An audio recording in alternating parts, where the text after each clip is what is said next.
Welcome to the Outer Realm with Michelle DeRoche and Amelia Pisano. Airing live on the United Public Radio Network, 105.3 FM in New Orleans.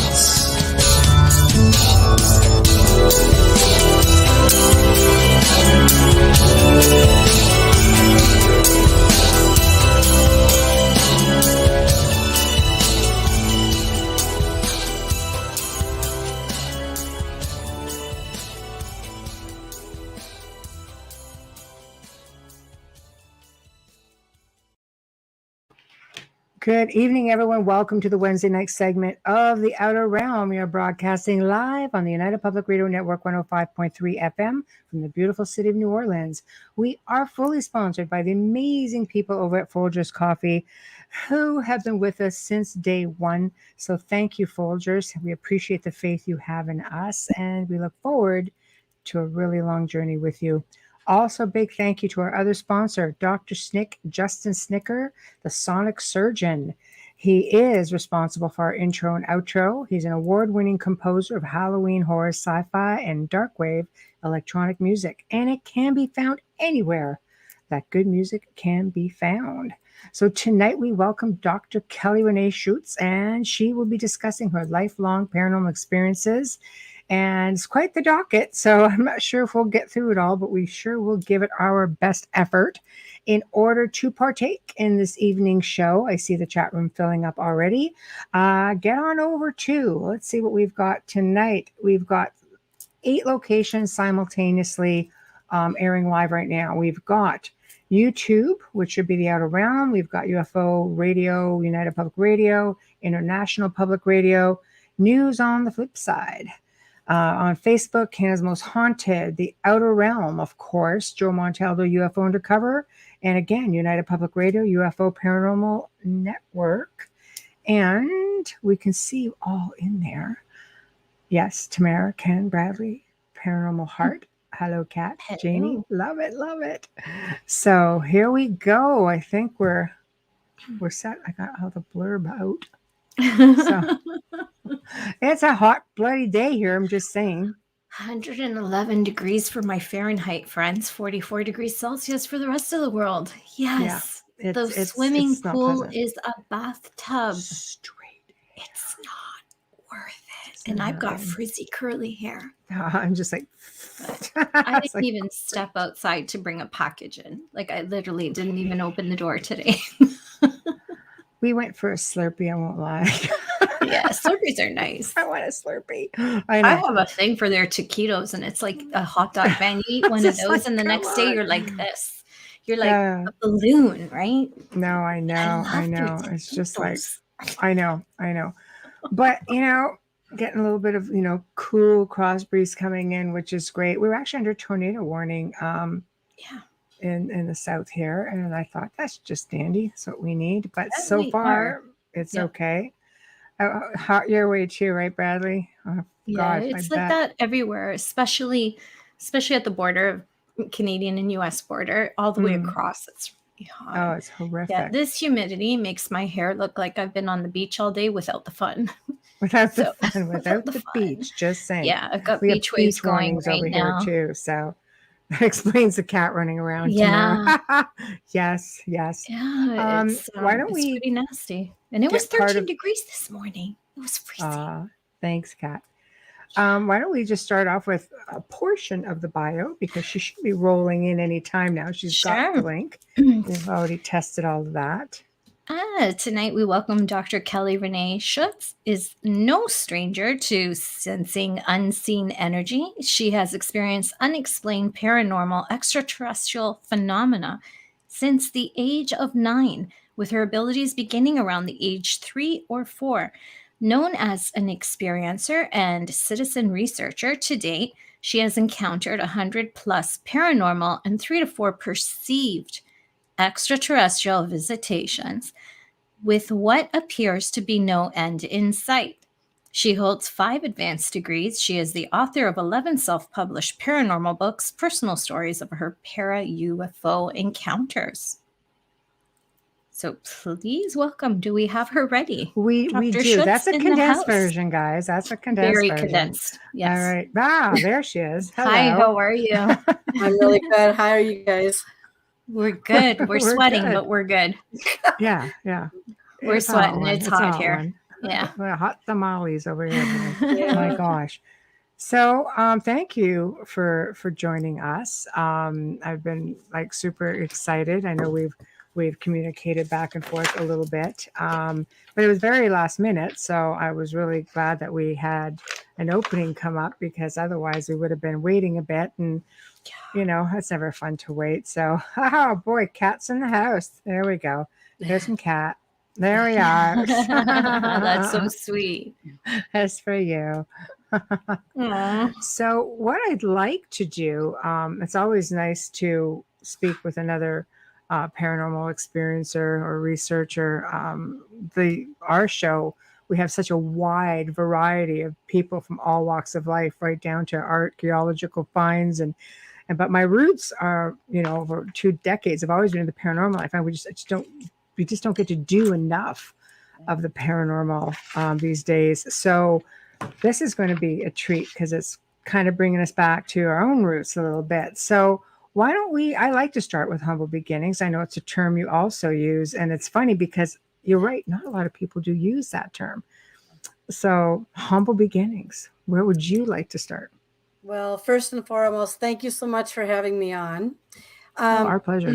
Yeah, you know, I was just talking with Michelle a little bit before the show, and I had told her that I have never used humble beginnings.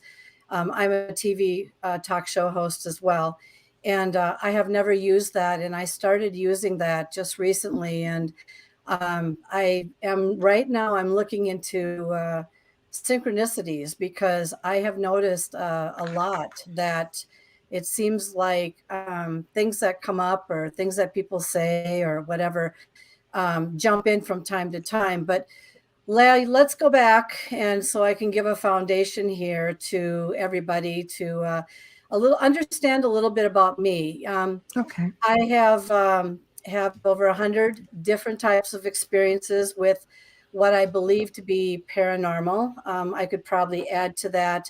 Maybe some of those experiences were spiritual, or maybe some were even extraterrestrial. And I have about what I believe to be 3 to 4 extraterrestrial types of visitations, experiences. And all of this has encouraged me, I guess I would like to use that for the best word, to write about my experiences. So that way, if there's others out there that have wondered about things that they have also gone through, that maybe this would help them. So I would say, in talking with people, just in general, some psychics, some have told me recently that they think my abilities actually started when I was born. And of course, I haven't gone back that far, because I don't think I remember anything much before the age of 3. But I do remember age of 3, because there was a traumatic experience that did happen in my family. And I actually believe that trauma is part of what activates me to a level that I cannot explain. So we have a traumatic experience at 3, but then at the age of 4, I started noticing something unusual about my life. For those of you who remember black and white box TV days, yep. Yeah. I remember standing in front of those lovely televisions, but I started noticing on TV that, you know, there'd be airplane crashes. They would, you know, have on the news, or some civil, you know, war type events, and there's an assassination and stuff like that. And what really got me was that I had a dream about these types of things probably the night before. And so if you can imagine a 4-year-old just standing in front of a television and going, huh, that's odd. You know, I kind of had a dream like that last night, and just staring at it going, this is very odd. And so There was a point in time between probably the age of 4 and 6, though, that I thought I was actually causing these events to happen because they were just too coincidental. And then I would say as time started to march on a little bit more, I would say about the age of 9, I started having what we would call clairaudient abilities. And I would be staying over at my grandparents' house and on my maternal side. And this is very important when I say maternal and paternal, because there's something dual going on between these two. But, and there would be times that I'd be over there by myself, right? And just feeling very nervous and anxious and just couldn't figure out why I just didn't want to be in that house. Now, keep in mind that they were usually shopping or they might have been on a trip. And then all of a sudden, this unnerving silence kind of turned into something different for me. And there was a time that I decided that either, turning up the TV, turning the lights on, doing all kinds of things when you're young, you just do things to try to calm your nerves down. Well, I decided to take a nap.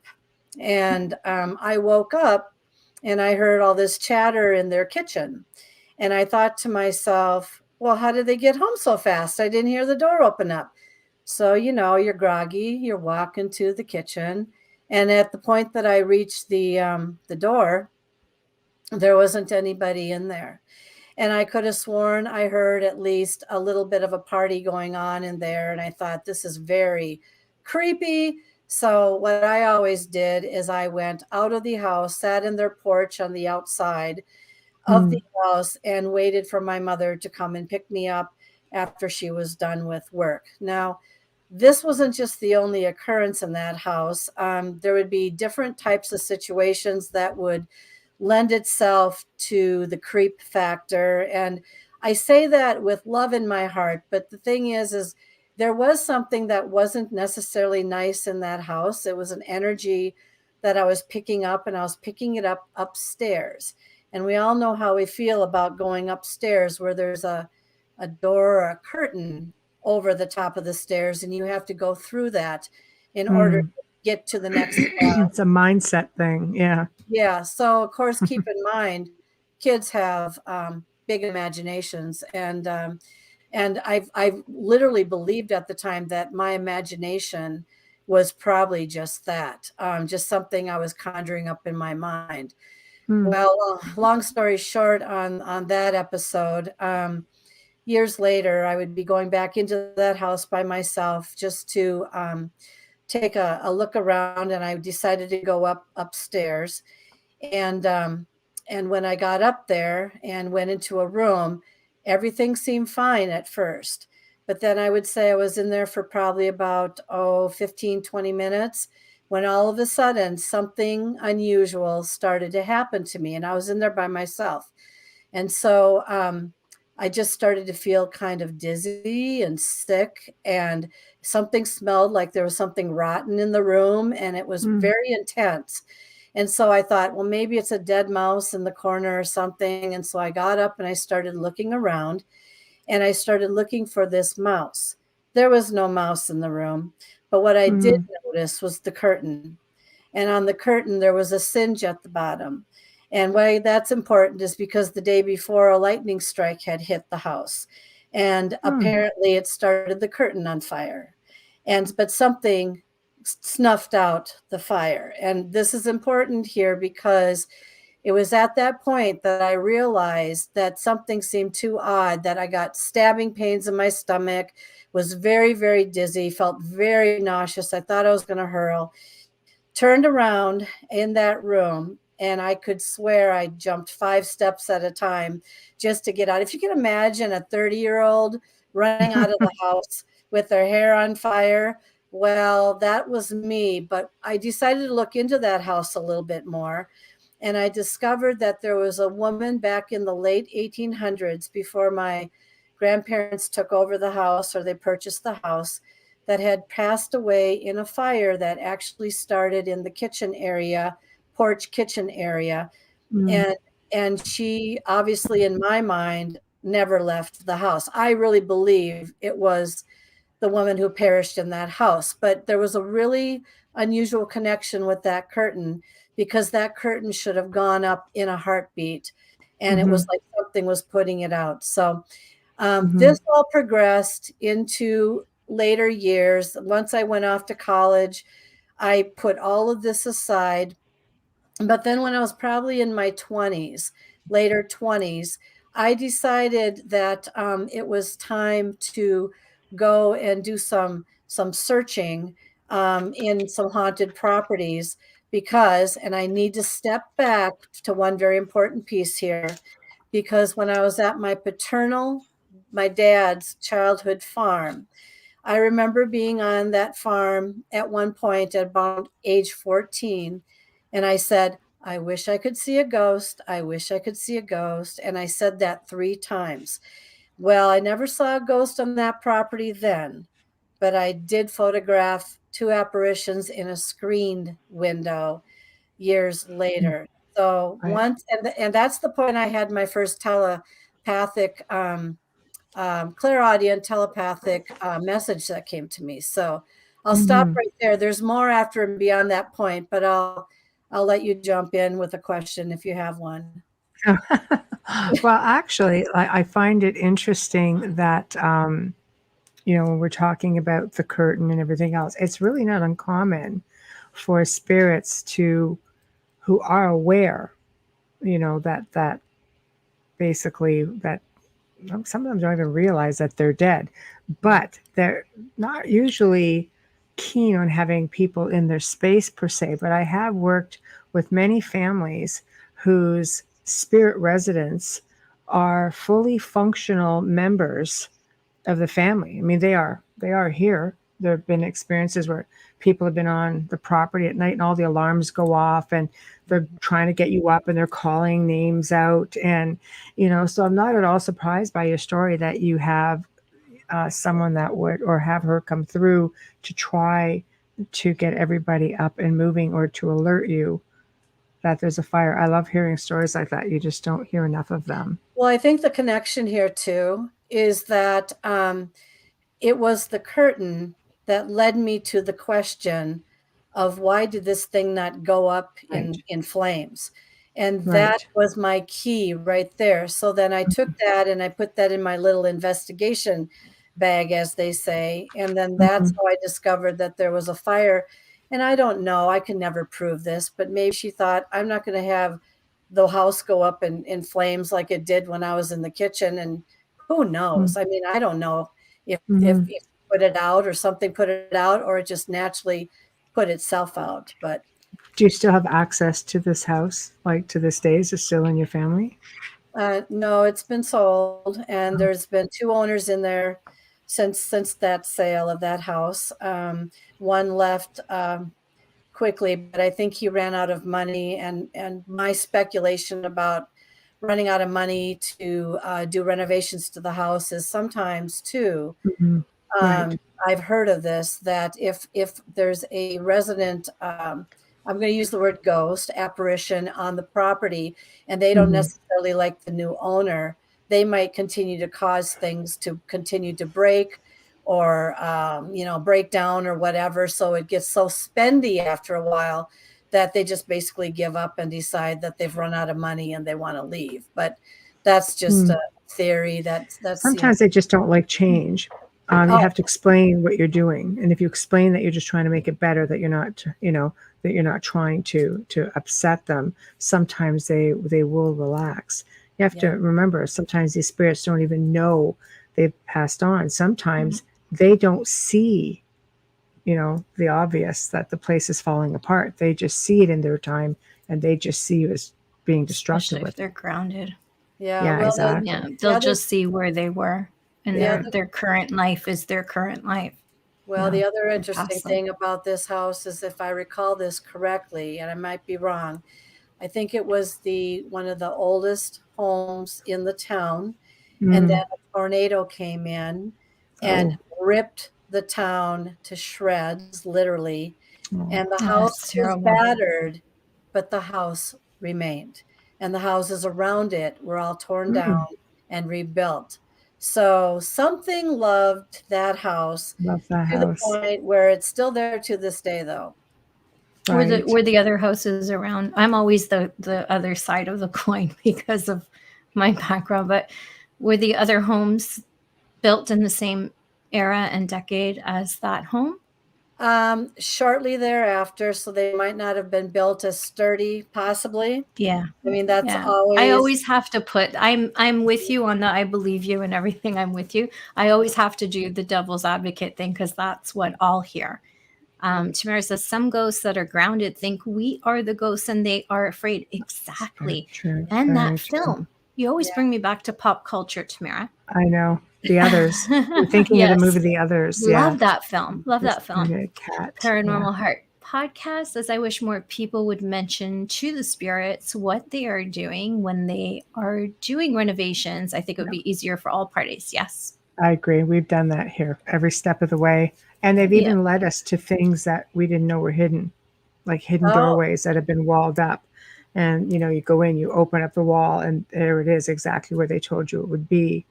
So that's always a fun part about sharing the experience with the spirits. Me too, So, Tamara. Me too, Tamara. Yeah. yes. So continue on then from that point. Well, at the point that you start wishing for things when you're a young child or getting into your teens, I don't know. I would have to be relatively cautious about people. One of my mottos on my own shows are be careful what you wish for.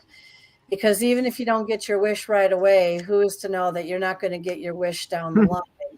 And Absolutely. so, yeah, and it did. It came down the line. I would say that in my when I went back onto this property in my 20s, and there was this is my paternal dad's side now. His my great grandfather, by the way, built this house out in the country, premier of its time, beautiful Dutch colonial home, and wonderful. And so anyway, when the tornadic activity came through, and this is about 20, 25 miles away from my maternals, I went to the property just to make sure that it was still standing. And so what was really interesting about this property, though, is that they had some huge trees on it that would always fall away from the house. Again, another house that seemed relatively protected by something that might have been there. Well, I don't know if you guys have ever, or any listeners here or viewers have ever had this situation, but so it's the day after a wild storm. And you can hear this buzzing in the air, this electrostatic sound that it's like being under a wire, a wire. And so I was on the property walking around carefully, and with my camera, which was not a phone camera or anything, it was like just a regular digital camera at the time. I was snapping pictures. And before I went back to a state that I had lived in at the time, I went to have this processed. And I said, this is very strange. I said, how is it that a ball can sit up in that upper window on a basically a non-existent ledge? And I was just sitting there going, I didn't see that at the time that I was, shooting photographs. Long story short, got a laptop, blew up the image, and there was a little girl in the window. And keep in mind, this is a screen, not a glass plate window. This is a screen. And I said, oh my God, that's a little child staring right at me, grimacing. But that wasn't all that was standing in that window. My sister pointed out to me that there was an older man in the window, also looking above her shoulder right at me as I was taking the picture. Clear as a bell, clear as day in my books. And they looked at me like, kind of like, who are you, kind of thing. But yet that's when I had my first telepathic clairaudient situation there. I heard in my mind, okay, I saw this. I went back the next day. I stood on the grass and I said, you showed to me, what do you want me to know? because I know you're there because I can see you in my picture. It's on a negative, it's embedded. I said, who are you? And can you tell me what do you want, kind of thing. Mm-hmm. And so I heard in the back of my head, check the genealogy. Her name is wrong. And I checked the genealogy. Her name is wrong. Well, I put two and two together. The little girl that showed in the window probably showed at about age 6. And she technically passed away in a home about a mile and a half down the road at the age of 10. The gentleman above Wow. her, yes, I suspect was my great grandfather. I suspect, or was a doctor traveling with her, because I did find out through doing my research that he was just absolutely distraught by her death. So it was one of two individuals. So I Mm-hmm. decided to pick my grandfather, even though great grandfather who built the place, even though I'm not 100% sure it couldn't have been the doctor. He showed himself to me at around age maybe 70 ish, and he Right. passed away close to 80 ish. So that brings up, and so yes, I corrected her name. She matched a picture I found. I said, wow, this is interesting. I said, now I can hear people, or I can hear apparitions. I can hear, they give Mm-hmm. me messages. So I really need to put this to task. And that's where it all exploded. But I do talk a little bit on my shows as well about why do ghosts or apparitions show themselves as younger as compared to how they passed away when they were older or had a very Mm-hmm. devastating traumatic experience. We talk a little bit about that, of course. Yeah. What's your theory on that? Well, I have different thoughts on that. The first one is sometimes they want to be recognized. And so Mm-hmm. I was able to match her picture perfectly with her face. And I said, yep, there's no doubt in my mind. This is that little girl. So that was probably to be recognized. The second one is sometimes they show themselves when they're happiest and they feel healthiest. And she passed away at the age of 10. So, when you're looking at age around six, kind of like that, she was probably, I hope, a bouncy, little bit happier girl back then before she got Yeah. sick and passed away. And so I just feel for myself that it was all because of the visibility, trying to be recognized aspect. Now, of course, the other thing that I also questioned down the line and just recently was, I sure hope that these were not trickster entities showing up in the window to Mm-hmm. gain my sympathy, to gain my Yeah. let's see, Trust. Yeah. trust, to draw me back to the house, because this is the one thing I fell into in my 20s, later 20s, that has put me on the path now to something I cannot stop. But so the thing what the trickster element here, I went back to that house numerous times and into their barn numerous times. And I had experiences and I photographed things. And I had all kinds of things that I could take hours telling you about. But there were definite experiences. And then though, there were energies that were there that were not so nice. You think, oh, these are my relatives, they're not going to hurt me. Well, it depends on if they're your relatives or not, right? It depends Mm-hmm. if they want you there. It depends on if you're welcomed there. But long story short, excuse me, long story short, I still feel to this day that they were who I think they were. And I do not believe they were tricksters.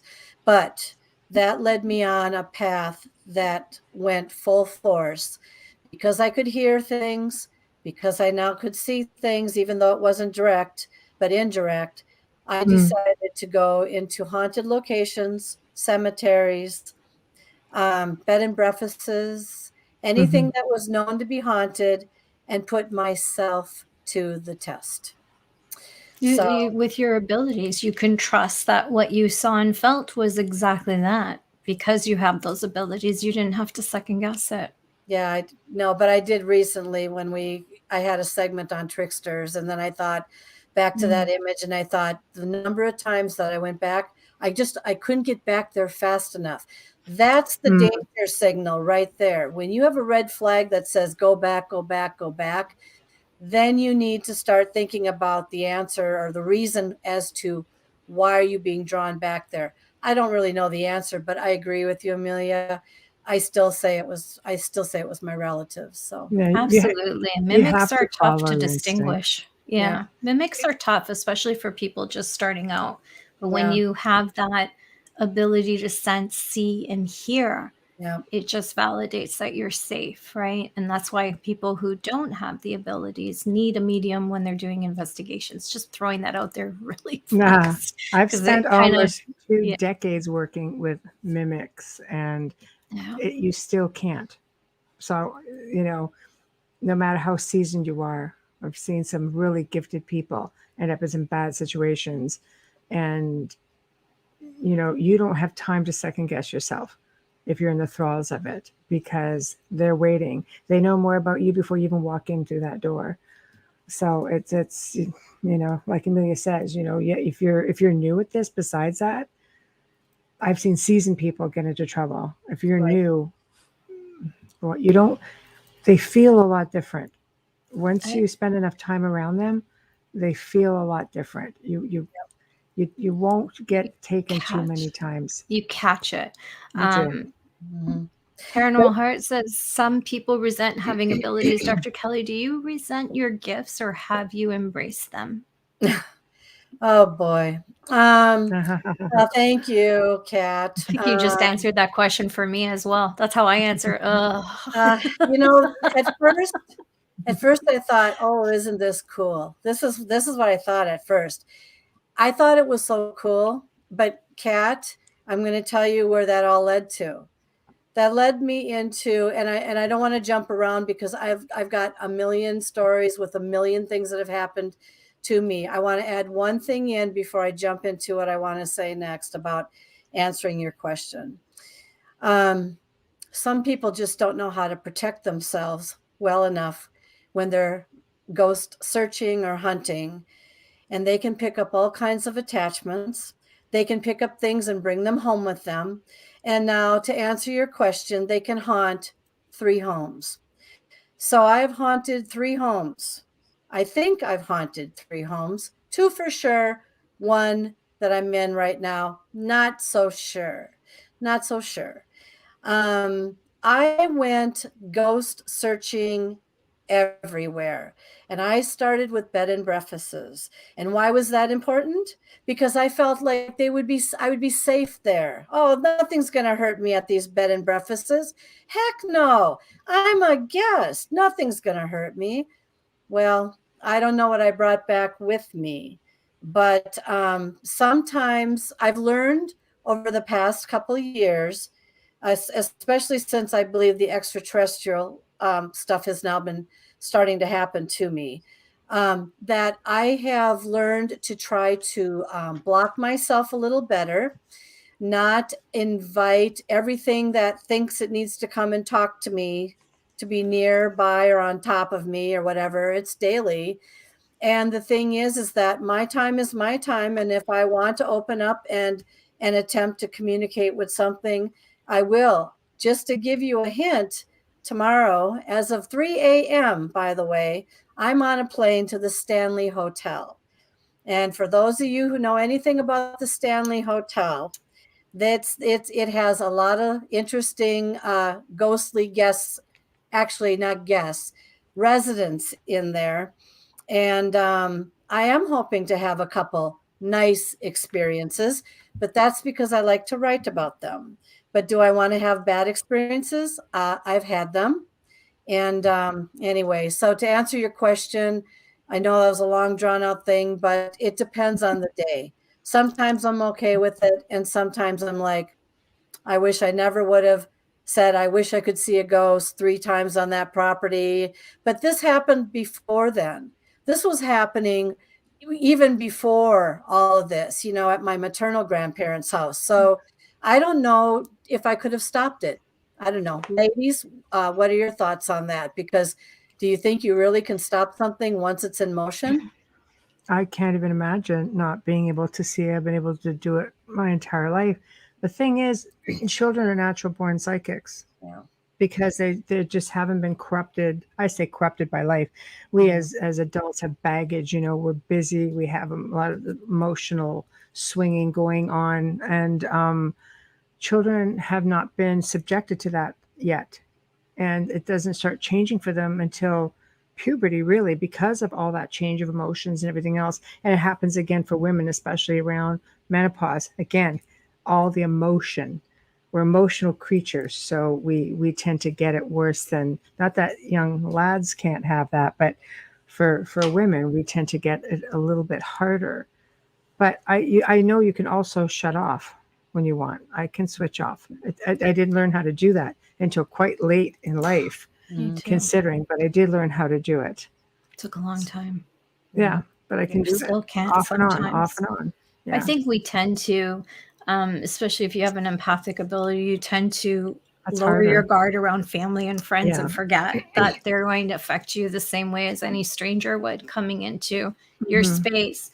But you can shield and ground and shield and ground. But I believe that you also need to know how to manipulate energy as well. Yeah. That's a big one. Absolutely. And that comes with a lot of training. Yeah. You're all right. Knock it off. You're doing good. Just a But, little bit. yeah. She's my favorite teacher. But I do believe a lot has to do with mindset, because you can walk into a haunted location Yeah. and be completely in control of everything that goes on. But if you hear, for example, let's use this scenario. Oh, I heard there's something really malevolent in this place. I'm staying there. I'm a little bit nervous. It already knows it as soon as you walk in the door. So now you're going to probably potentially have something follow you back. You're going to have something mess with you, most likely. But if you go in with the mindset that you were in control and they're not going to mess with you, you'd be surprised how fast it turns around.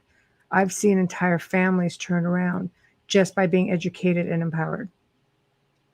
That simple. Let me jump in for a second here and give you an experience that I will never forget. House number 1. This is when I was at my enthusiasm of running around, going into a lot of bed and breakfasts and having experiences and coming home and thinking, wow, that was a fun experience. And then all of a sudden, things would start happening in my house. Now, most people would say, are you sure that you weren't going through a tumultuous time and you were not creating a tulpa within yourself that kind of peels all of your, Psychokinesis. yeah, yep, Not even a and, tulpa, just psychokinesis. Projecting. yep. And I was going through that, and then I recognized one day that I have a machine that gives me words, and it sounded very Fabulous. intelligent. Yeah, and it gives me very intelligent words, like something like you couldn't just pull out of the air. And I'm thinking to myself, going, "Oh my God, I've got a ghost in my house. Oh, but what a friendly, nice ghost, right?" Well, so much for the friendly, nice ghost.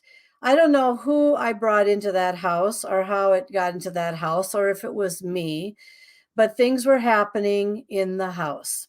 And so I said to my husband one day, "Oh my God, we live with a ghost in our house." And it's a nice ghost because I was just talking to it on this, like the Ovilus type thing. And I said, "Oh no, it's complimenting me on some of these, I was working on my artwork one night and it was complimenting me on my artwork." Okay.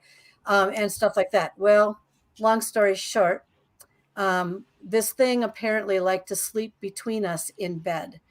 And I discovered that as time was moving along a little bit. But what was worse about it is I woke up one night being choked. And it wasn't sleep apnea or sleep paralysis or anything like that. It was not that at all. I was literally being choked. And then, you know that I call it the hag or the Oh, witch. yeah. I That's heard right. this scream in my ear, I hate just them. Yep. Yeah. piercing right into my ear. And I woke up once and I thought, well, thank you for waking me up. Maybe I'm going to be late to work. And I looked at it as being like an alarm clock, quite honestly. But anyway, no, it was the point where I got choked, but it got worse then. It didn't stop there. That happened 3 nights in a row. And this was the nice ghost that I thought was in my house, or maybe something else was in my house.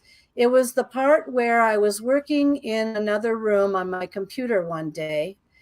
My husband comes walking into the room. He sits down. He takes one look at me, and he's not talking like himself. And I looked up from my computer and I looked right at him and I said to myself, we're moving. And I don't know what was in him. I couldn't tell you to this day, but I knew that that was not my husband. And not only that, this thing used to want to lure me to places in the house. For example, Christmas time. You know what it sounds like when a bulb falls off your tree and it kind of breaks on the floor and you're like, bulb just fell on the floor and broke, right? No bulb fell on the floor and broke. It was trying to lure me into the living room for some reason, and I wouldn't buy into its game. And then when we were moving, something that was very valuable and very dear to my heart, I had it perfectly sat literally on the island in the kitchen. There's no way. There's no way it could have fallen off. No way in God's, you know what? No way.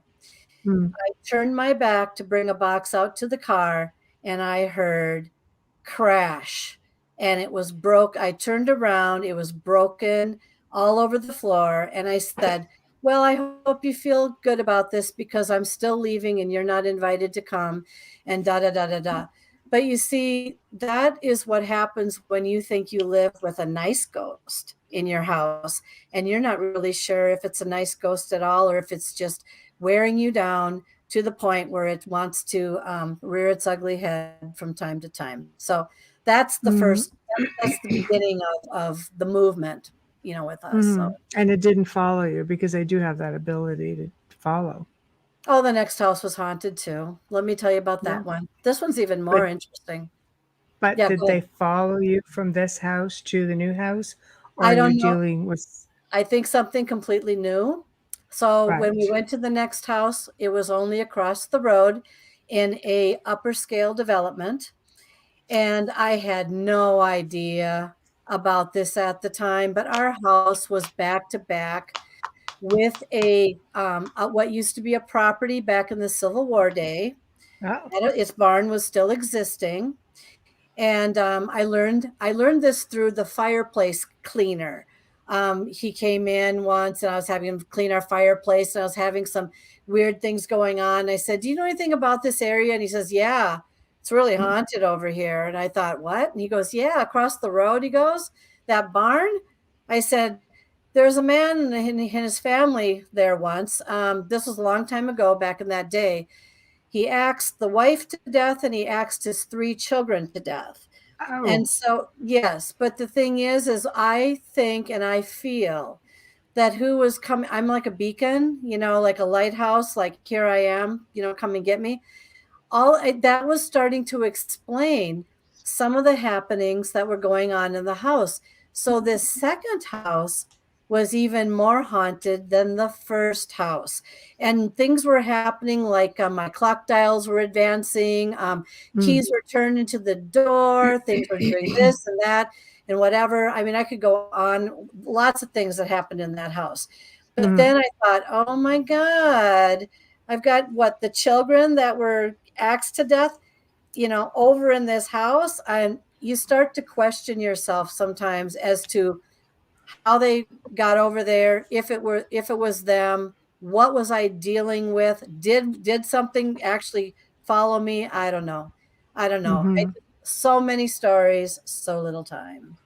Hi, Wayne. Oh, that's okay. I mean, lots of time for stories, you know. Or it can't cover them all once, not like it can't bring you back. But I'd like to delve a little bit more into attachments, Yeah. because it sounds to me like you've obviously been targeted. And when we talk about things coming in and mimicking and being careful what you wish for example, Stepping in. sometimes you've had the problems all along. There, those are the things that make everything in your life go bad. Mm-hmm. Or, the crap luck. God, I've been haunted everywhere I've gone. Or, Mm-hmm. God, it's had the worst luck freaking ever. Mm-hmm. But it doesn't just, stay with you. It can actually piggyback and spread out to multiple, family members or locations all at one time. It's not uncommon to have one affect multiple locations. Have you found that any of these things you've encountered have stuck around, causing, being the puppet masters in the background? I would say yes. I had 16 attachments taken off of me about a year and a half to 2 years ago. Hmm. A couple in San Diego who are skilled at doing this. They were telling me, I had them on my show, and I said, then they identified, they said, do you realize you've got attachments all over you? And I said, well, that wouldn't surprise me, considering I've never saged myself, or I've never done this or that after any of these little mini investigations and stuff like that. And I said, how do I get them off of me? And she said, well, I'm going to get them off of you. Now, keep in mind, she's doing this remotely from San Diego. She goes, I'll get them off of you, but I'm not going to tell you what's going to happen and when it's going to happen. And so I, of course, was wondering, gosh, what's going to happen to me? Mm. Long story short, it was the evening just before their interview. I was lying in bed. I have never done this before. Apparently, I could see and sense myself. I was raising up, literally, like literal. I can't even do a sit up, for God's sakes. Okay, so imagine me going like this, right? Levitating. Yeah. Yeah, yep. Here I am, like this. My mouth opened up really wide, and I was vomiting out of my mouth gobs and gobs and gobs of air. Now, that might make you sick to hear that. Thank God other things didn't come out of my mouth, but I did feel a lot better the next day. And once that stopped, I literally collapsed back on the bed. But that wasn't me raising myself up. Something raised me up, and whatever that was that came out, it came out. So how do I feel about it? I'm always told that I've got attachments on me. I draw these things to me, like I said, like a lighthouse. I feel really actually quite blessed and grateful in my life, and very positive for the most part. And so I feel that a lot of the baggage that I had in the past is not within me anymore. Mm. If you're at jobs and you've got people that irritate you, and you've got stress, and you've got all kinds of factors, and then you go home and your dog chews up your favorite remote, and all kinds of things like that. You've got stress. But I don't have that kind of stress anymore, but I'm still having experiences. So The thing is when you go looking for experiences and you don't, the one thing you should learn how to do is ground your energy, so it's harder for them to attach to you and follow.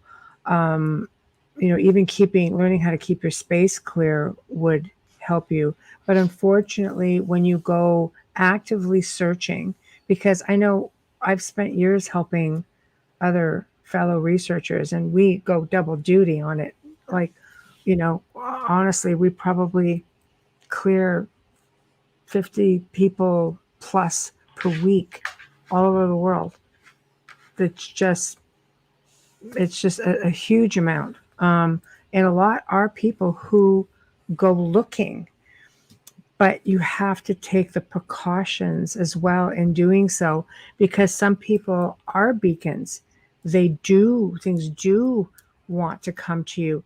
But as soon as you have a malevolent entity look at you as an easy mark, you may Mhm. as well walk around with a bullseye on your back, because no matter where you go, they're gonna be like, "Ah, okay, here we go, found you," Yeah, and then that's yeah. it. The Just cockier you are, the worse it yeah. is. Yeah. Well, yeah, but then so are they. Yeah. So, and sometimes they come in so subtly you Mhm. don't even see it coming, and they do. I can't tell you how many times I've worked with people who think they have a little child in the house and they befriend the child in the house because their MO is that they go after the weakest link, the one that's the easiest to manipulate and take advantage of, and that's what they do, right? You had So the crazy case where that happened, the child mimic. You had that very malevolent case nearby yeah, with that's true. that. Yeah, Yeah. it's true. It's Well, true. go back to house number 2, where whatever was coming out of my husband, that wasn't my husband. No, And absolutely not. That was a Are you possession. Like positive family. it didn't travel with you though? Can you be 100% sure it didn't? I don't, it might have traveled with me from some other place that I went to try to do like an investigation kind of thing or experience haunting like activity. hmm but I can tell you that the nice ghost that I thought was in there all of a sudden turned into a mean ghost, and I can't even, I'm not even sure if that was a disguise or if the nice one left and the mean one stayed. So it's Chances kind are Anyone he was has a always way. he was always the negative one. Yeah, because the negative entities, stronger entities, have a way of holding good human spirits literally hostage. of, They just Yeah. drain the energy from them, and that's what keeps them strong. You know, when you have something malevolent in your space, because they like to do this thing called divide and conquer. yeah. So they put you at odds with the people in your life because they want to isolate you. They will amp up pre existing conditions that sometimes cause them, like depression, anxiety, loss of appetite, loss of, your sleep patterns change. Finances. Oh, the finances are huge. You're not allowed to Torture. have them, basically. Yeah. They Yeah. just drain that all to hell. So you kind of start seeing a pattern beyond, the physical things like sight and smell and the things that you're hearing. But it's just the stuff that they make go wrong in your life. Yeah. And that's what you just have to, if you go in someplace, you're kind of like, you know what? I don't feel right in here. Don't wait to be fooled, because as soon as they realize they can, that's when you have a problem. When they start channeling you, like Mhm. what happened to your husband, like people go, oh, I can channel spirits. No, it's a form of possession. Yeah. You have to be really, really That's an careful. invitation when you do that too. It's an Yeah. invitation. It's Yeah. the So this first is step.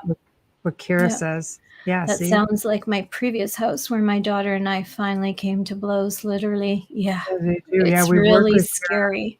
it is because that's what they do. Divide Yeah. and conquer, put you at odds, isolate you. Sorry, my I've So, dog's seen, driving me insane.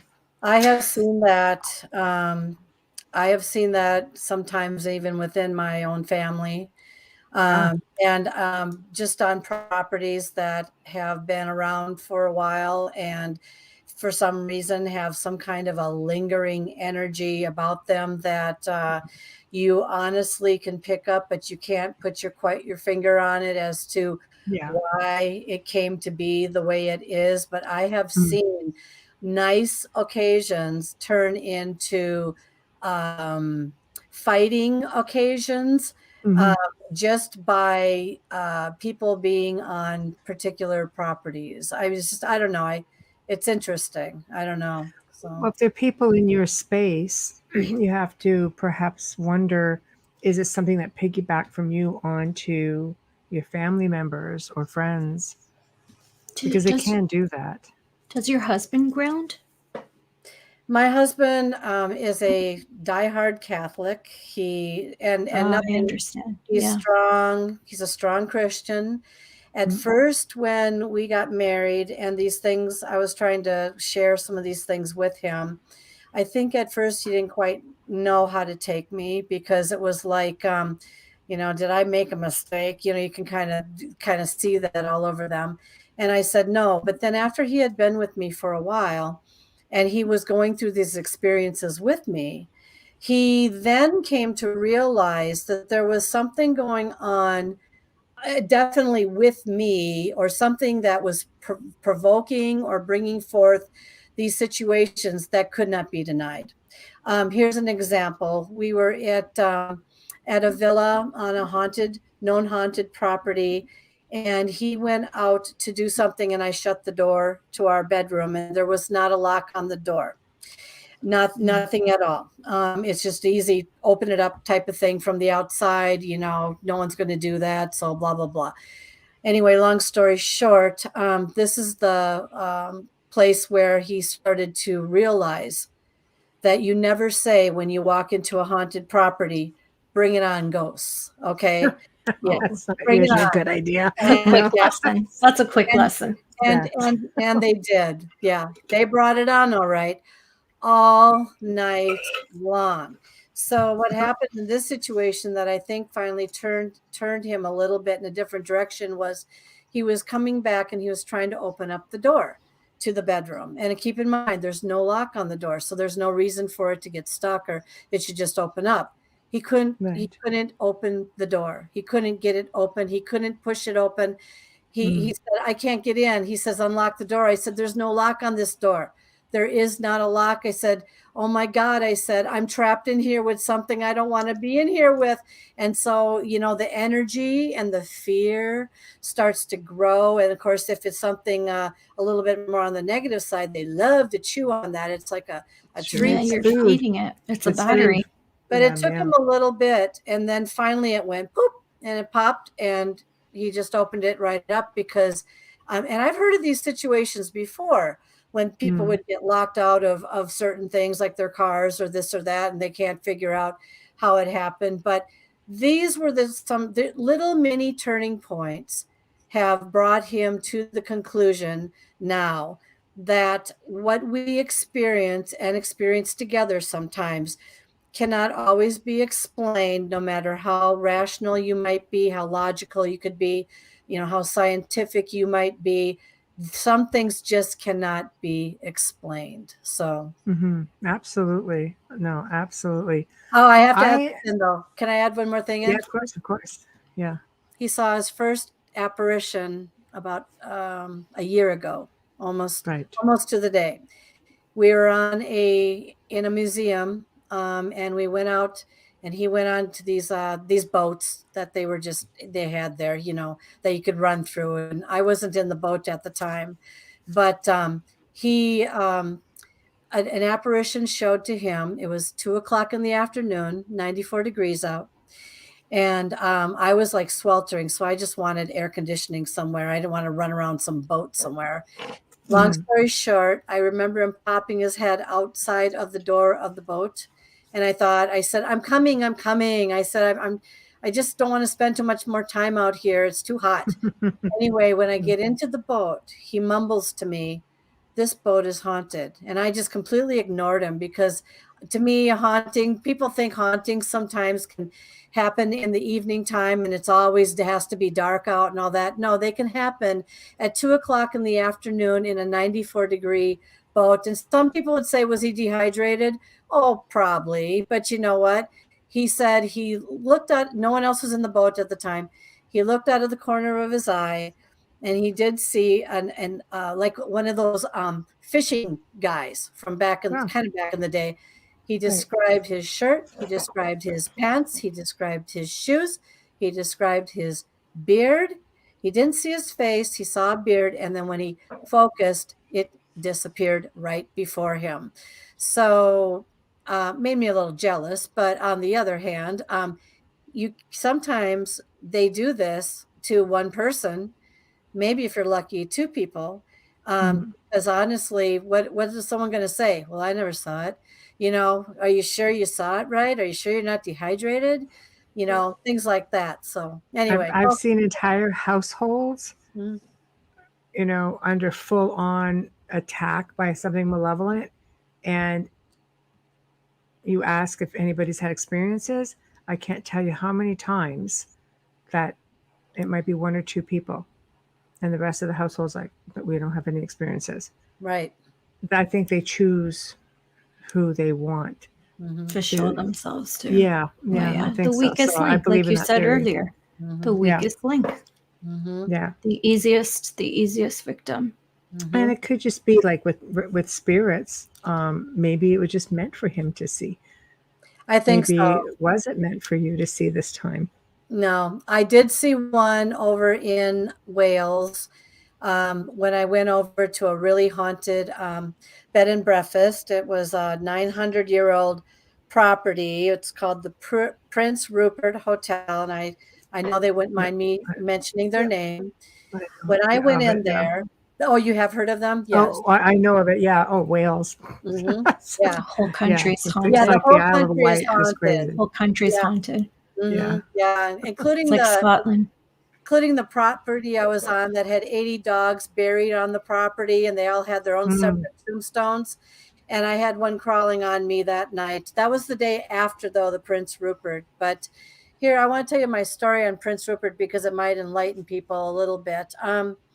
So here I am, big girl from the USA, going on over to Europe. I'm going to see if the ghosts over here act the same as the ghosts, over there, kind of thing. And I had gone over and I went to the front desk when we got there and I said, I know you have my reservation. I know that my room hasn't been determined yet, but I did ask you to put me in your most haunted room.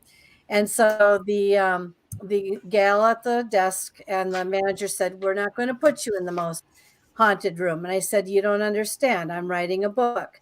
I need a story and I want a good one. And I said, so please give me the most haunted room. And she said, we're not going to put you in there because people don't stay in there longer than 20 minutes. And when they're in there for 20 minutes, then they come rushing down here and they say, I want my money back. I'm going to leave or I'm going to sleep in the lounge all night long because it's too scary in there.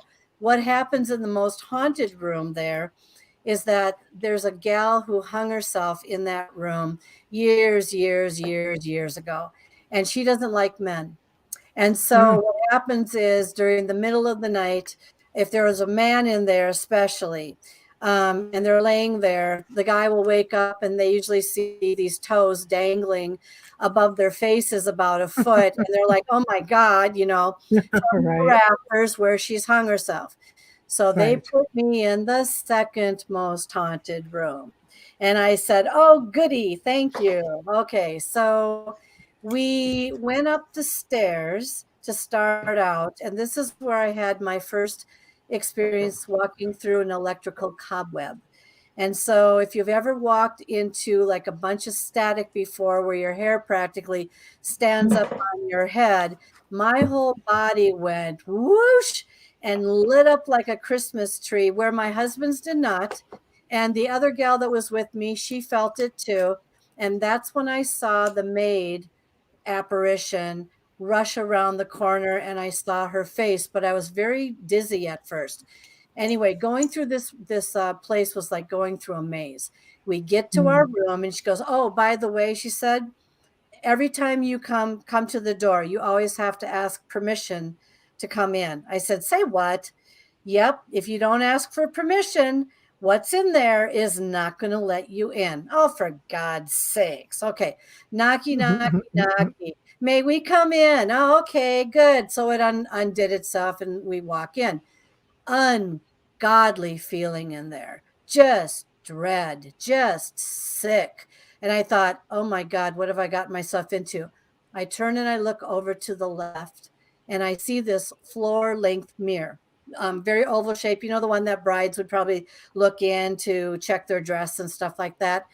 But there was something about that mirror that just bothered the heck out of me. So when we went down I took some pictures in there. When we went down to eat supper, the manager comes to the table. May we have your key, please? What for? The ghost in that room won't let the maintenance man in because there's a burnt out light bulb I wanted replaced because it doesn't like the maintenance man. Oh, for God's sakes. So then my husband's like, gimmick, gimmick, gimmick. I said, I don't think so. We go up there, knocky, knocky, knocky. Hello, would you let us come in? Kind of thing. All right. So we go into the room. Light bulb's been changed. Great. First thing I noticed were handprints on my pillow. Husband shaking his head. Gimmick, gimmick, gimmick. I said, no, I don't think so. I don't think he would just put his handprints on this pillow. Fast forward now, we're in this room. I offered chocolates and I offered champagne. And obviously that didn't work very well, or maybe it did, and I just didn't realize it. We're at sleeping time. My husband takes the holy water out. He throws the holy water, freezes in midair, kid you not, freezes. The mirror is directly across from me, across the bed, across from me. It does this with its shoulders, back and forth like na, na, na, na, na, and then it starts cycling around. Now, my husband is frozen in air after just throwing the holy water. I go completely white. I'm sick. I'm tired. I'm shocked. And I couldn't hardly believe what I saw with my eyes. People would say, was it a gimmick? No, because continue on with my story. So now I'm I'm traumatically terrified. I'm so terrified, I put myself into a panic attack. Now I understand why she didn't even want me in the second most haunted room. Okay. But she didn't know that that thing was going to cycle. Maybe she did, but it did. All right. Husband comes out of his little moment. I said, oh my God, did you see that? He goes, see what? Typical, typical, typical. He's either sleeping through my events. He's either not, and it was right next to him. I said, look, it's laying there like on its side like this. I said, wasn't like that before. Now, was it? And he goes, he just got into bed and he just immediately fell asleep. I was up all night. Next morning, the wardrobe was open. I had a mask over my face. I felt it sitting on my legs. I felt I had this panic attack. Anyone who's ever had a panic attack knows how hot you feel. I welcomed it flustering over my body because it actually cooled me down, believe it or not. The next day, I said I couldn't get out of there fast enough. We go down to the main desk to check out. And I said to the manager, thank you. I got my story. And she goes, can I have you come back up there with me for a moment? I need to ask you a question. And I thought, I don't want to go back up there. Okay, so up we go again. All right. And so we go, knocky, knocky, knocky. May we come in? Okay, so we come in. We get in there. And then she brings me over to the mirror. And I thought, I don't like this mirror. I said, I don't want to be near this mirror. This mirror swirled on me last night. I said, honest God. She goes, my maid staff, when they vacuum the floor, every time they bend over, the mirror lifts itself up and smacks them in the butt. And I said, she goes, how can I ask this mirror to stop doing that? I said, I know what you can do to this mirror. Take it out in the backyard and bang the heck out of it. But anyway, the thing is I learned my lesson being at that hotel. I learned that sometimes when you dabble into things that you truly don't know to the nth degree and you think it's going to be a simple situation, can actually turn out to be a life-changing event. And I swore off ghosts for 3 years after that. And I'm just slowly allowing easy experiences to come back to me. But for the most part, I put my foot down now. So anyway, thanks for listening to that story. I had to tell you about that one. So. Oh, it's a great story. But I agree with you. I think you have to come to terms with whether the fact you're in your element or not. I researched for, like I said, close to a couple of decades. I found myself in the most haunted forest in the world. And experience started immediately. And I knew when we got to a certain point, no matter how experienced I was, no matter how fearless I was, that I had to have enough sense and respect for the spirits that were saying, go, go, go, because there's something coming, to just realize we're out of our element. I'm not indoors. I'm outdoors. I don't know what's behind all around this circle that I'm in. And I don't think it's the best idea to be here. And for the sake of the people that I'm with, we left and we had stuff on our heels the whole way down, all the way to the hotel, all the way from the other side of the world to here. and two of my girls are still experiencing things. You have to just cut your losses and say, you know what? I am most certainly, I don't need, I don't need to be the champion here. I need to basically be respectful and say, nah, okay, I'll let you It's have not this worth one. it. Yeah, it's not worth it. Live to fight another day, I say. Oh my gosh. Right? That, or it could be your last, depending on what you're dealing with. It wasn't just about me. No, I know you had yeah, the other your the team other with you, people. so it's Yeah, different.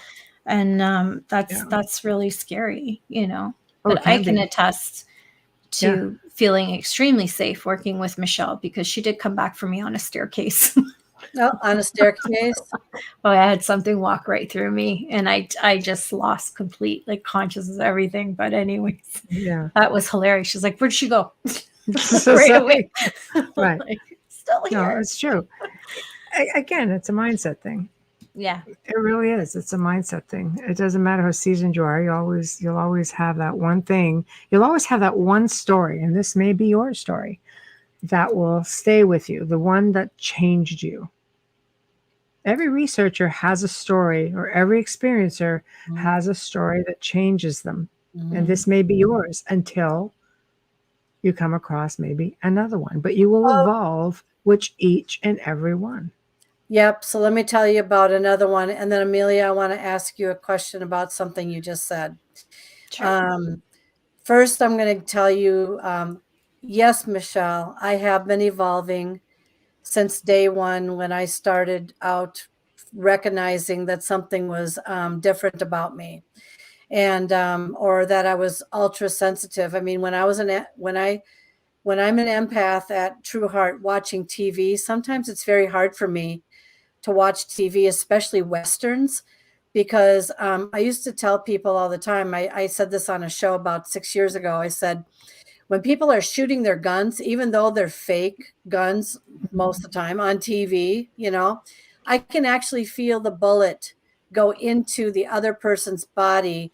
I'm that sensitive. And I hate that because it takes me away from just the pleasure of just watching the television show. Okay. Because I can feel more deeply. I can actually put myself Yeah, there. the But empath part. let me tell you about another story that I think everyone might find interesting here. Okay, so I'm evolving and I'm having these experiences. So I wasn't ready for this next one. Okay, so we went to a hotel called Groveland Hotel, which is just outside of Yosemite National Park. And I think it's California. And I wanted to at least be close to the room where Lyle, the famous ghost, had always liked to hide women's things and all that, or throw stuff off the dresser, or you name it. Those are Well, fun. I know. I would love that. I welcome that. Okay, I welcome that. Right. Mine seem to be a little bit more intense sometimes. So we're in the next one. I can't remember the name of the room. I'm sorry. I know people are probably wondering what it was. It's in the book. I'm sorry. But anyway, we're in the room down the hallway. All right. So I say to my husband, as usual, oh, rats. Okay. Well, we're down the hallway from Lyle's room. What the heck? Maybe there'll be something that'll go on in here tonight. So we learn the Right. history of the building. About for a little girl, a Westerner, a miner, and you name it, are all haunting this building. Okay, I said to him, gee, I wonder if any of them will come and see us, right?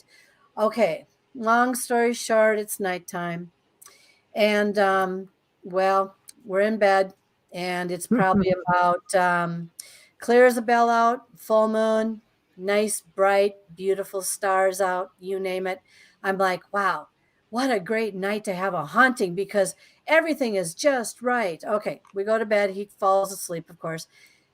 About 2, I think it was 1, 2, or 3 a.m., I wake up to find myself bouncing on the bed. Hmm. Bouncing on the bed.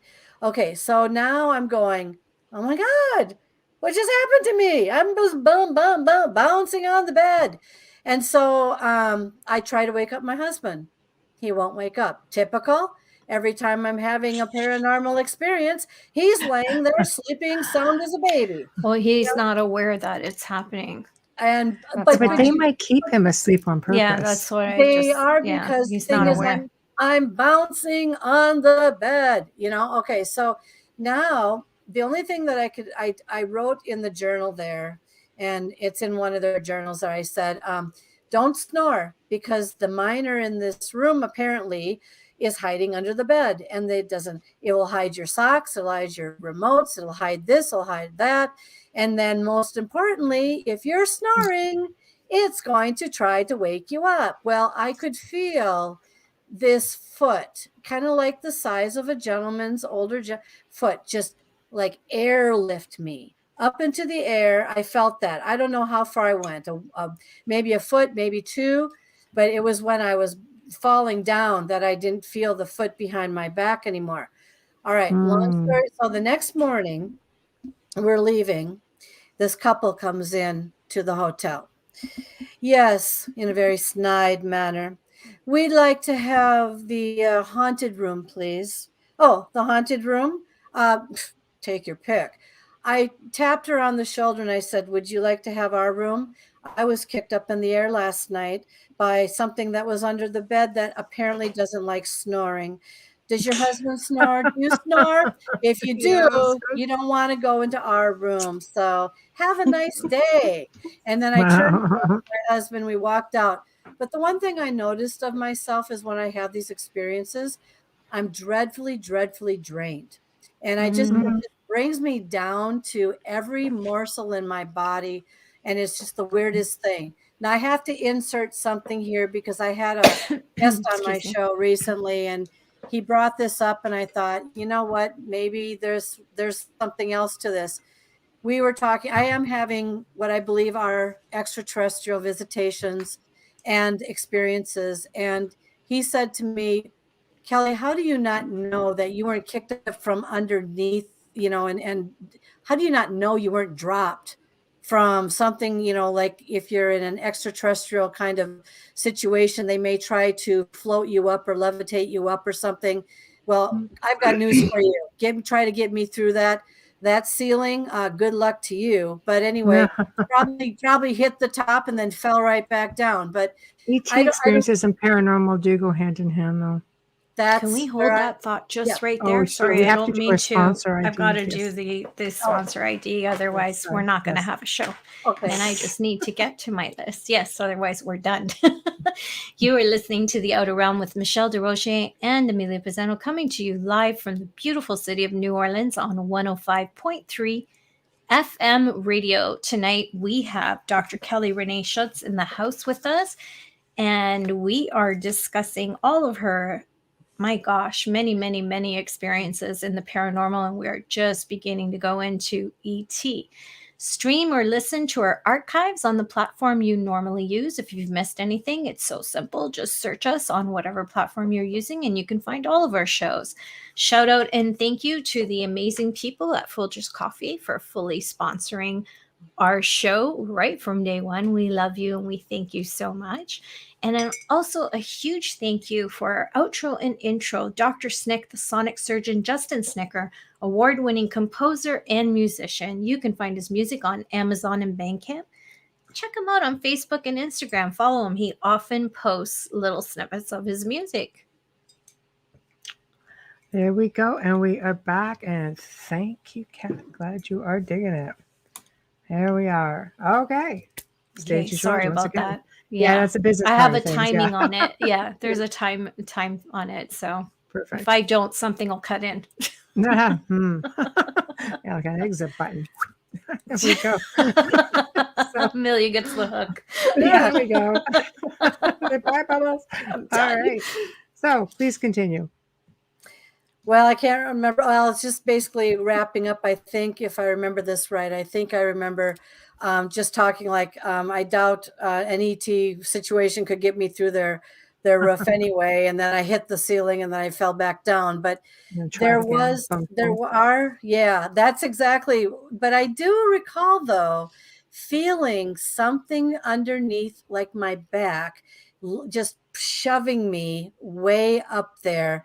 And then the next day, of course, I'm telling my husband, or just right then I said, "Oh my God, let's kick up in the air." That's nice, dear. And that's kind of where it all goes right Oh, there. that's nice. Thanks for the support. I People like the band. think that if it's not experienced by a second person, that it just doesn't exist. Well, he Not the sleeps through case. all of these things that I go through. And I've been on a mission for years to try to figure out what is going on with me.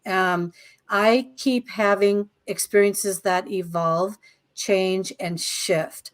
And so just about the time I think to myself, got it, I don't need it, I'm done, on to the next project, something else comes in. And lo and Those are my behold, friends with the smart ass comments, just saying. someone got just your said you best should wear a interests at helmet heart, to though. bed. it's okay. I didn't see it. So, Oh but no, she means it in all of And it was love. Maybe you should wear a with helmet love. to bed, Yeah, just in she's a case. very kind individual. I wouldn't be Yes. friends with her if she wasn't. She Well, writes I- inspirational books. oh, Yeah. well, I could use a few, so send some my way. So anyway, actually, I do practice being grateful every day, and I find that it keeps me positive, and I try to remain as grounded as I can, just to keep my life a little bit more calmer. So yeah, Of course. Yeah. Of course. but you were asking before. Yes, my life is evolving, and every time I turn around and I think that I've got the answer to something or whatever, let me tell you what happened in house number 3, because house number 3 does lead into the extraterrestrial. Yeah, I would say it leads into the extraterrestrial more so than anything in house number 3. So my husband and I have moved into this house we've been here just over 4 years now. And keep in mind, I moved from a state back to my home state. And I thought, good, house number, the first one I haunted and the second one I haunted, good riddance. I had my experiences. I wrote about them. Yippee skippy. Now I should be able to have some peace. So I thought, okay, no. So I am out on the lawn in the first or second week with my painter. And we are discussing paint colors. And I come out of the house and I have all the doors locked because I don't want anyone to, middle maddle while I'm outside and et cetera, and home alone. Okay, so all I did was just walk out the door. That's it. The door was not locked. It wasn't even shut. And I walked out the door and I was talking to him for a while. And then I said, okay, well, you've got what you need. I'm going back in. Go back up to the steps. The door is locked. And I said, I don't understand how this could happen because there's no way. It wasn't the little button lock or anything. It was the deadbolt lock. And if anybody knows anything about a deadbolt lock, especially the way ours is configured, if the deadbolt lock is completely out and it would hit the frame, in this case, it would not go in and then lock like that. It would hit the frame. And so I had to call my husband because the door in the garage was also locked, of course. And he brought a client home with him, 45 minutes in the car, to come and rescue me, to get me back into the house. And as soon as he got home and we figured out it was the deadbolt, not the pop lock type thing at the bottom, I said, this is impossible. I said, I didn't walk out. The door wasn't even closed. I only came out here for a few minutes. And you tell me how that got locked. Okay. Anyway, this is the first time I ever sat down on my stairs after being away from those other 2 situations. I need to insert something here. Maybe you might disagree with me, but please don't ghost hunt in your own homes.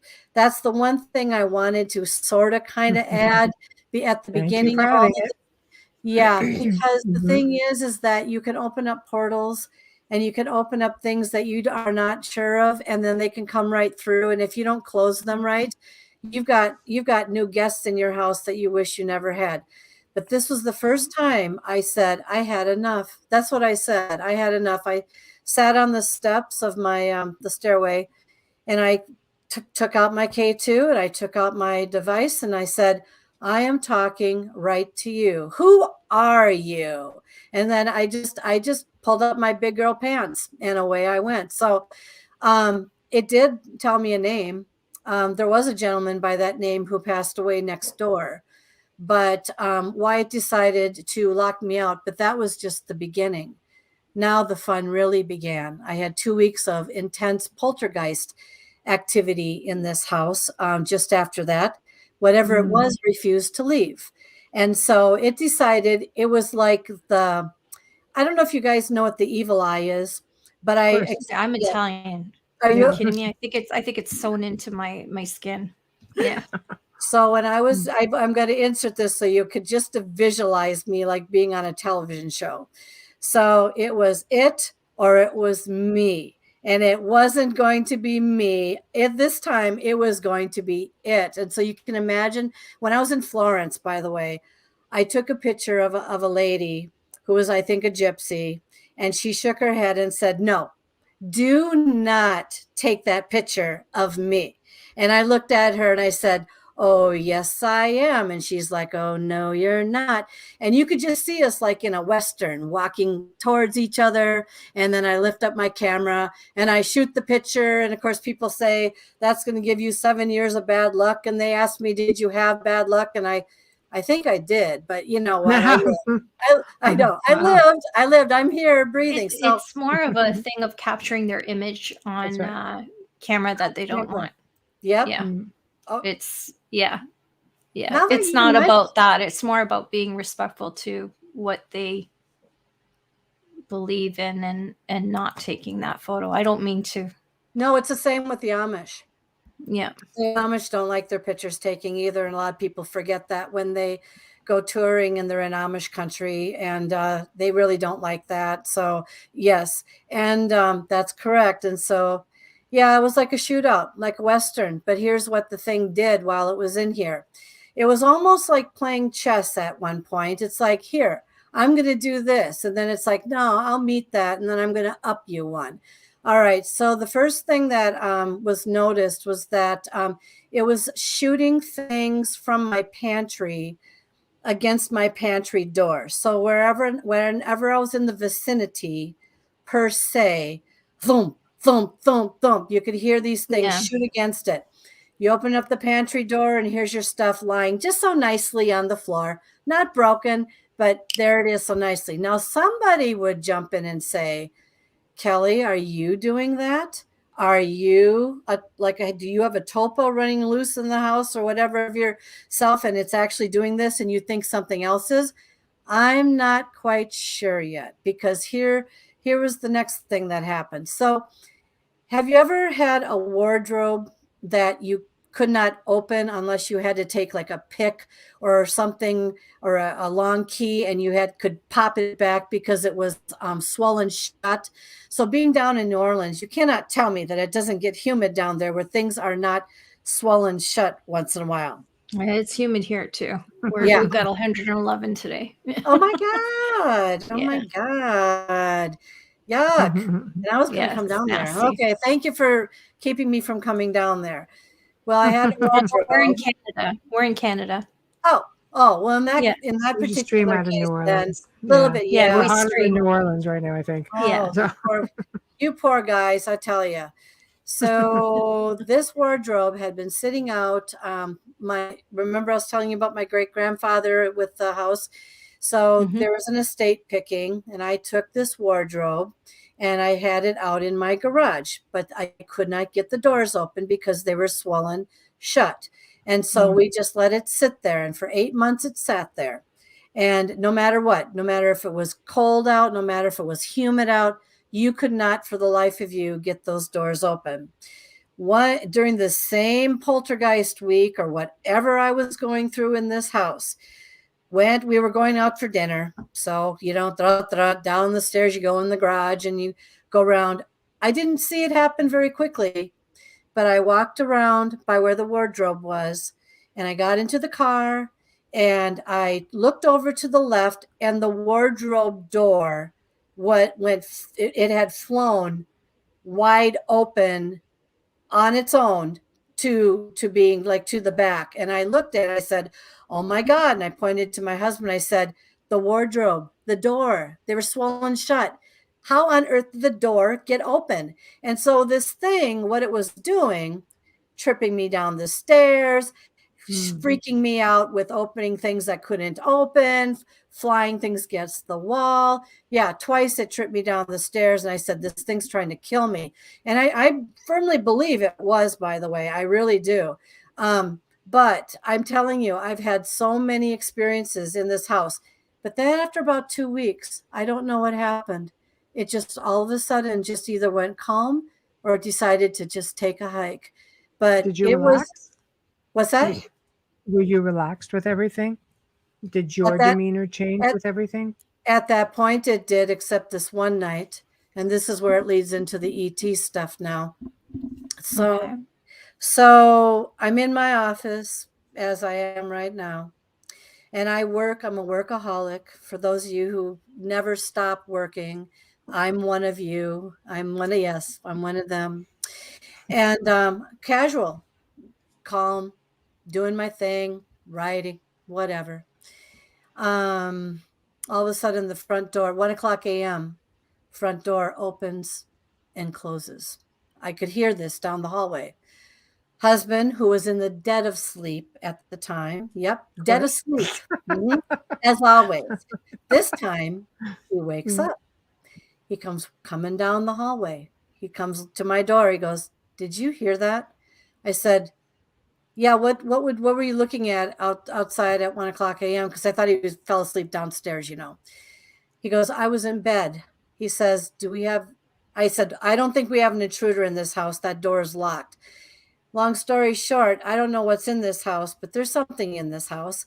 The door did open. It did close. It was a very calm opening and closing. It wasn't like, like scary or anything, but we went through the entire house looking for nothing. Everything was locked. There was nothing in here per se, but that's what brought me to a night vision camera. Amelia, did you have a question? Because I can just barely see you out of my eye here. Oh, no, Kat put a question in for me. Oh, did Kat put one in for you? Yeah, if I have a question, you'll see me do this. I should let all the guests know that I do that, just so we don't cut each other off, because not everybody's watching us. Most people are listening. Yeah, Kat, I don't live far from Michelle. She's just asking me, where am I? Oh, where are you? Oh, yeah. Okay. Yeah. And so long story short, I got an infrared camera and I put them up in the house in various places to see if I could capture anything on camera. Well, I'm not even going to mention the O word because I know people will freak out hearing stuff about orbs, but I am going to tell you a couple things that I delved into, found out, and realized. So, yes, there's a lot of orb activity that goes on in this house. No, it is not dust. It is not moisture. It is not bugs. It's not. They propel themselves across the room. They come inside of me. They leave my body. They go in my husband. They leave his body. They shoot themselves from a wall during certain times. They take their little, and then I watch them go around here, there, and everywhere. Now, I did some research on this. Whether you want to, her name is Marlena Marcan. She's from Australia. I have her book. And so she has been trying to uncover the mystery of what's inside the real orbs that we may see flitting around that are obviously not dust, moisture, bugs, etc., etc. And she has some absolutely remarkable images. But that's her thing. She does a lot of conferences and stuff on that all the time. That's her thing. That's what's in this house at times. Don't always know, except one day I was going up the stairs, pitch dark in my living room. Something caught my eye. I turned to the right, and right in my living room, there was definitely a cream-colored solid like orb, about 4 feet to 5 up off the ground, hovering by my chair. And I looked at it and I said, what the, and before I could get the last word out, it just dissolved right there in front of my eyes. I was bringing luggage up at the time. I dropped my luggage. I went into the sitting room where my husband was watching TV, and I said, I think I've now demonstrated and proven we're not alone in this house. There is something that is definitely hanging out with us in this house. But the thing is I've caught in this house black wisps that have gone across my hallway.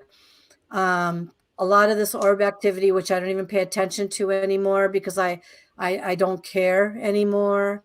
The poltergeist activity. And then I had heard, and ladies, correct me on this, please, because you're obviously a little bit more in tune with this than I, but it was rumored to me that maybe the previous owner's children were playing with the Ouija board in this house at one point and experimenting with it. And they probably didn't know how to close whatever they opened.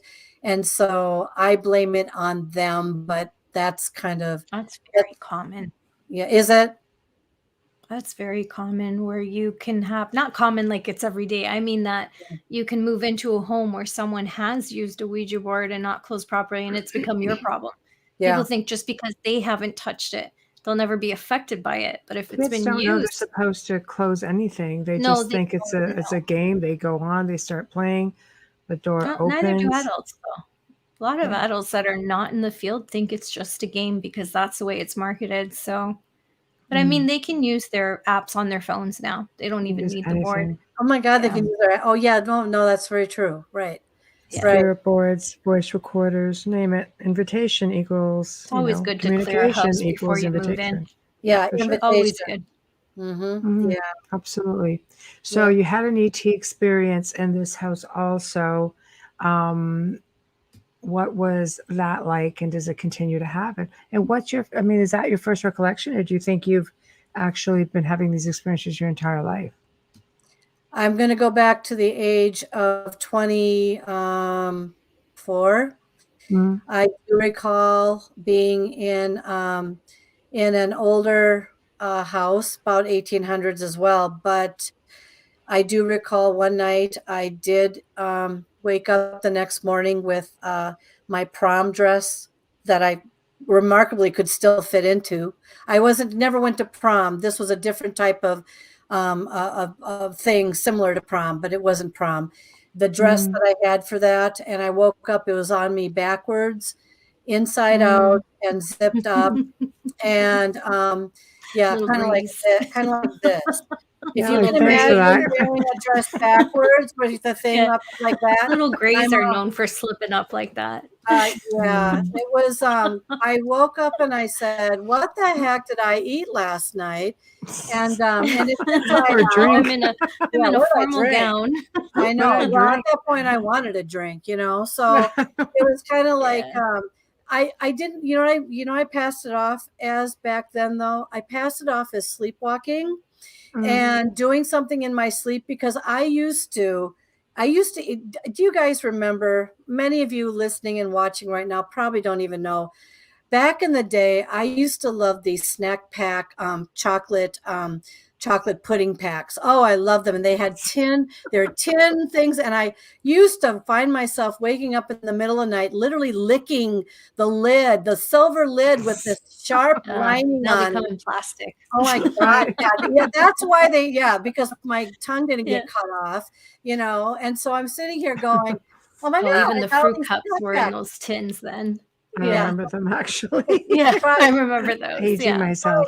I around for a while. All this garbage on you, and you're thinking to yourself, "Oh my God, I got to get help," So I passed it off as a sleepwalking moment. But here are the things that happened since.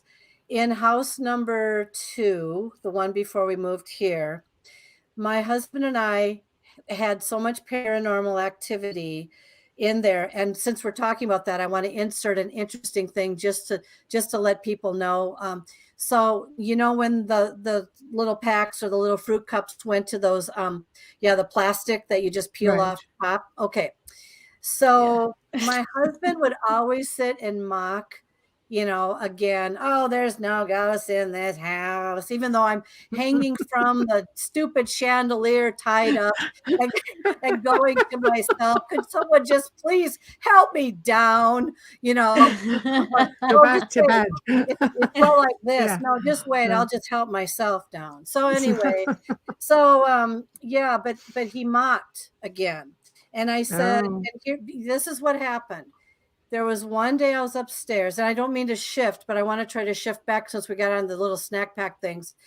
Um, the I was going to go. I had to go to the bank, and so I left my purse upstairs, and it was in a place that it would not have fallen down. It was just on a ledge and everything. And so I went downstairs, and I said, I got to go to the bank, and oh darn, I left my purse upstairs. So I go right back upstairs, and it was kind of one of those kind of like the custom little over the head kind of thingies. And I said, what happened to my purse? I mean, what on earth? I got to get to the bank. What happened to my purse? So I freaked out, ran back downstairs, and I said, do you know what happened to my purse? Because I can't find it, and I got to get to the bank. And so we went through this house in a flutter, and he ran upstairs. And now keep in mind that on my chair, I like to put a blanket, and it goes all the way down to the ground because it's just more comfortable, And so he found my purse with the straps just barely hanging out from underneath the chair. And he comes down, he goes, here's your purse. And I said, well, where did you find it? He said it was hiding underneath your office chair, and the straps were just barely peeking out. And that's how I discovered it. And I said, what on earth are these things trying to do in here? And then he made a mock, and then a mock to the ghosts. And so obviously something heard that. He packs in his pack, his lunch every day, a snack pack that has one of the fruit packs. And so he went to work, and I kid you not, this is as God is my witness. He goes to work, he reaches into his lunch bag. It's wet, and there's fruit all at the bottom of his. I shouldn't be laughing, but God it's is such my payback. witness. I'm not kidding. What the little angels did was somebody got mad from him mocking them after the incident, and they sliced out, and they did. It was not sliced. Believe me, it was not sliced. It wasn't even tampered with. Sliced a thing right into it and dumped it all out into his lunch bag. Well, and that's so I'm not a friendly. Yeah, well, I'm That's telling you, not a friendly. I'm telling you, that was another funny farmhouse that I had to live through, but I can't remember. Oh, so the ET experiences now. Now, I just had to add that in there. We've got a few minutes left. That's it. Yeah. Okay, We're finally. crunching down. All right, here we go. So, first time I think I had an ET experience was in Las Vegas, and my room, it was on the 60th floor of a very well-to-do hotel. I go to Las Vegas to write my books. Okay, I'm there by myself, so I always have experiences anyway. I look out the window and I make a comment. Gee, I wonder if I'm going to see a UFO here tonight. Duh, what a stupid comment. All right. Next thing you know it, I've got activity going on in my room. All right. Lights are flickering. Things are tapping behind my back. I think it's paranormal as usual. I ask whoever's in the room to please leave. All right. Next. Next morning when I wake up, I didn't feel right. I felt like my blood was cleaned. I felt like something had happened to me. I didn't feel the same. Something was very different about me. That was where I thought, okay, here we go. Something weird is happening to me. This advances to a couple more times like that at this house here. Just a couple. There was a time, though, this is going to freak everyone out, where it sounded like, and I kid you not, it sounded like some kind of a ship opened up inside my master bedroom. I am not crazy. I am not on any medication. I'm telling you. Could not see it, could not feel it, but it sounded really strange. All right. This fast forwards moment to about a month later, when I go to bed and I smell something wretched around I thought, this is my husband's shampoo. How smelly, yucky, icky. Anyway, the next morning I get up and I have a blood red handprint, just as you see on the poster behind me over here, on my body that lasted for 3 hours. It was not my hand. It was elongated fingers. There was one crooked, and I couldn't figure out how the heck it got on my body or where it came from. So the long story of that is I've had, and we've also had pillowcases again removed, my clothes taken off, down at the end of the bed, puddled, not necessarily folded nicely like you'll hear in most ET cases. This was puddling between our heads, this and that, whatever. And so, and then a couple more, but I have to add this into a couple months after the discovery in Las Vegas. I was diagnosed with cancer, and I wanted to add that in. I'm so sorry. I'm okay, because okay, it was good. it's there to clean my, it was there to clean my blood. It wasn't there to hurt me. And the doctor had told me and impressed upon me, you have to understand, you are a miracle. This never really happens. I looked at him, I scoffed. He put his face practically nose to nose, and he said, I'm going to tell you this one more time. You are a miracle. I survived COVID after 8 months of having it and nearly dying twice. There is something that's trying to keep me alive. I cannot tell you who it is, what it is, or why. I am just telling you that I'm living proof that miracles do happen, whether they be good or bad or for awakening or whatever the case may be. I do not know if that was ET. I do not know if that was my grandmother. I do not know if that was spiritual. I don't know. So the final question I want to leave everybody with tonight is this. What is it? Is it spiritual? Is it extraterrestrial? Is it paranormal? Is it something multidimensional? Because I had the dream with the mantis being in it, and you can tell me all I want that it was some mushroom that I ate the night before, but it was, yeah, I know. Believe me. Creminis don't do that. No. Cremini and portobello mushrooms don't do that kind of Well, then thing. I'm going to start eating those, because I'll tell you, my dreams, holy crap, right? So anyway. Just keep a journal. Do you keep a journal of your dreams? Those are my books. Those are my 12 books. Oh, good. Excellent. Excellent. Everything goes hand in hand. I truly believe that. But we have 5 minutes, and I still have to sign off. So promote yourself. How do people get your books? How do they find you? What do you have coming up? Okay. I do have a TV talk show. I'm on Paraflix called Disembodied Voices. If you would like to be a guest on my show, please reach out to me at krschutz1@yahoo.com. You can find me at www.paranormaluniversalpress.com. That will tell you everything you want to know about me.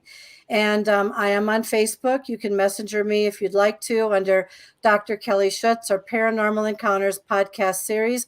And I'm also heard on Parax Radio Network, as well as 15 to 20 different big platforms that are heard worldwide. So my books can be found on Amazon, but I'd like to put in a plug for my most favorite, Manifestations, Message Received, and Haunted Life. Because if you read those 3 books, especially, everything you ever wanted to know what was going on inside of me is in those books. The other ones are just, they're like, it's like journaling kind of things, my stories. Right. And so that's, and I thank you guys.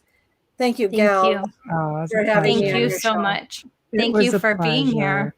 Yeah. Oh, thank you for sharing. Absolutely.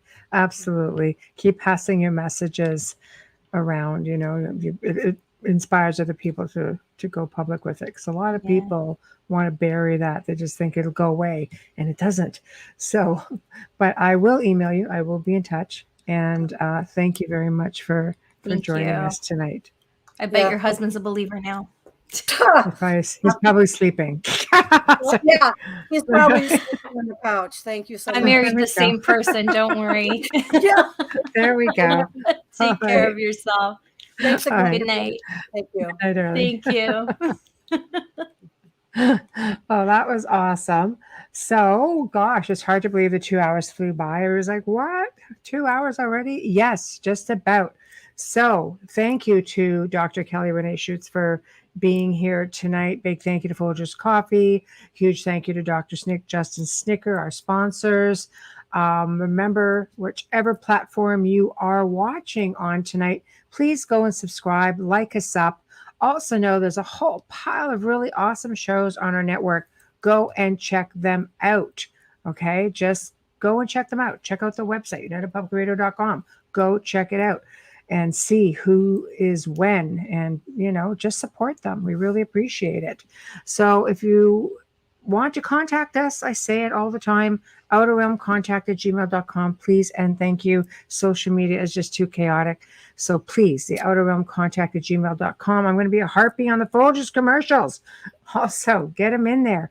Promote yourselves, but you have to mention Folgers. You're basically promoting yourself with a cup of Folgers. That's the way it's got to be. And you never know. Your commercial may just show up on the show several times. We randomly do play them, and they sit in archive, and it keeps us happy, keeps our sponsor happy, knowing they're well loved, and it promotes yourself at the same time. Tomorrow night, we welcome back Jim Giard, and he's just a whole boatload of fun. I love this guy. He's going to be discussing the Matrix, 5D reality, ancient Sumerian texts. I just can't wait. It's always a mystery. It's always He's really so much awesome. fun. I know, he's just fabulous. So until then, everybody, good night. Thank you for tuning in. We'll see you tomorrow.